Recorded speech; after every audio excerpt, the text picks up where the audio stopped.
మీరు ఏదైతే నిరసన తెలుపుతున్నారో దీని వెనుక గత ప్రభుత్వం ఉంది. మీరు అసలు నిజంగా మీ ఉద్యోగాల కోసం చేయట్లేదు.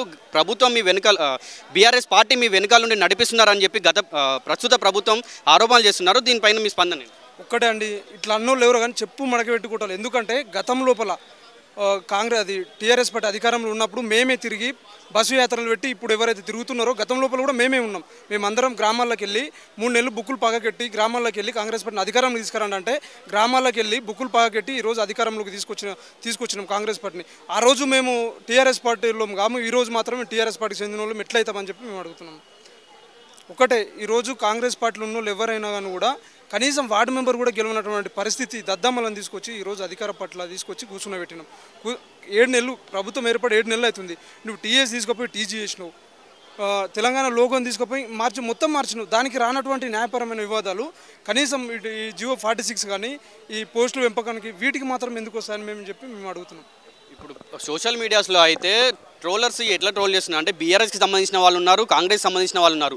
అయితే టీఆర్ఎస్కి సంబంధించిన వాళ్ళు ఏమంటున్నారు అంటే మీరు ఏరికోరి తెచ్చుకున్న ప్రభుత్వమే కదా, మీరే అనుభవించండి అని చెప్పి అయితే సోషల్ మీడియాలో ఆరోపణలు వస్తున్నాయి. దీనిపైన మీరేం చెప్తారు? ఏరికోరి తెచ్చుకున్న ప్రభుత్వం అయితే ఏం కాదండి.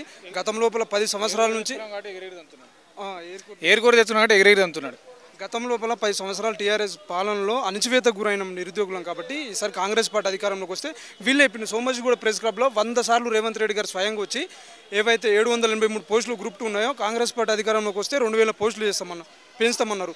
గ్రూప్ 3 పోస్టులు ఏవైతే ఉన్నాయో 1388 పోస్టులను 3000 వరకు పెంచుతామని చెప్పి వాళ్ళు ఇచ్చిన న్యాయపరమైన హామీలే మేము నెరవేర్చమని చెప్తున్నాం. ఈరోజు వాళ్ళు ఇచ్చిన హామీలో నెరవేర్చమని చెప్తే టీఆర్ఎస్ కోవట్లము, బీఆర్ఎస్ కోవట్లము, ఆ కోవట్లం అంటే ఎంతవరకు కరెక్ట్? ఇది అవాస్తవం. కాబట్టి ఖచ్చితంగా రేవంత్ రెడ్డి గారు స్పందించాలి. ఇమీడియట్గా పోస్టుల సంఖ్యను పెంచాలి. నవంబర్ వరకు కొంచెం గ్యాప్ ఇవ్వాలి.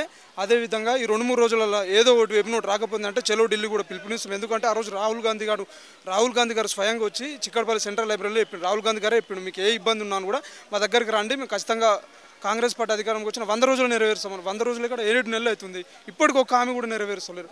కాబట్టి రాబోయే రోజులు చాలా తీవ్ర పరిణామాలు ఉంటాయి. ఒక ఎమ్మెల్యేలు కానీ ఎంపీలు కానీ తిరగనీయము. సో వీటన్నిటిని దృష్టిలో పెట్టుకొని గతం లోపల మీరు ఏవైతే హామీలు ఇచ్చిరో నెరవేర్చమని చెప్పి ప్రభుత్వాన్ని డిమాండ్. సీఎం అయిన తర్వాత 20 సార్ల వరకు ఢిల్లీకి పోయిండు. మమ్మల్ని కలిసి ఈ వరకు ఎట్లా వస్తామండి? మమ్మల్ని కలుసుకోం కాదు కదా, కలిసే ప్రయత్నం కూడా చేస్తలేడు ఆయనకి. ఎట్లా అంటే పార్టీ ఫిరాయింపులకు లేనటువంటి న్యాయపరమైన వివాదాలు, ఈరోజు జీవోలు రద్దు చేయని, పోస్టుల సంఖ్య పెంచితే న్యాయపరమైన వివాదాలు వస్తాయంటే, ఇంకా వేరే ఇష్యూలు అంటే నిరుద్యోగులకు సంబంధించి ఏవైనా డిమాండ్స్ నెరవేర్చమంటే దానికి మాత్రం న్యాయపరమైన వివాదాలు వస్తాయంట. ఆయన మరి పార్టీ ఫిరాయింపులకు పాల్పడుతున్నాడు. 20 సార్లు ఢిల్లీకి వచ్చింది. తెలంగాణ మొత్తం చాలా ఈ మధ్యనే చూస్తున్నాం, చాలా ఇష్యూలు, ల్యాండ్ ఆర్డర్కి సంబంధించినటువంటి భూమి వివాదాలకు సంబంధించి ఇవన్నీ చాలా వివాదాలు అన్ని పక్కకు పెట్టి ఆయన ఫిరాయింపులకు పాల్పడుతుంటాం. అది ఎంతవరకు వాస్తవం? సో మేము ఏమంటున్నామంటే ఖచ్చితంగా పోస్టులు పెంచాలి. పోస్టులు పెంచకపోతుందంటే పోస్టులు పెంచాలి ప్లస్ 3 మంత్స్ వరకు గ్యాప్ ఇవ్వాలి. లేదంటే చెల్లో ఢిల్లీకి పిలుపునిస్తాం. ఖచ్చితంగా ఢిల్లీలో కాంగ్రెస్ పార్టీ కార్యాలయాలను కూడా ముట్టలిస్తామని చెప్పి కాంగ్రెస్ ప్రభుత్వం హెచ్చరిస్తున్నాం.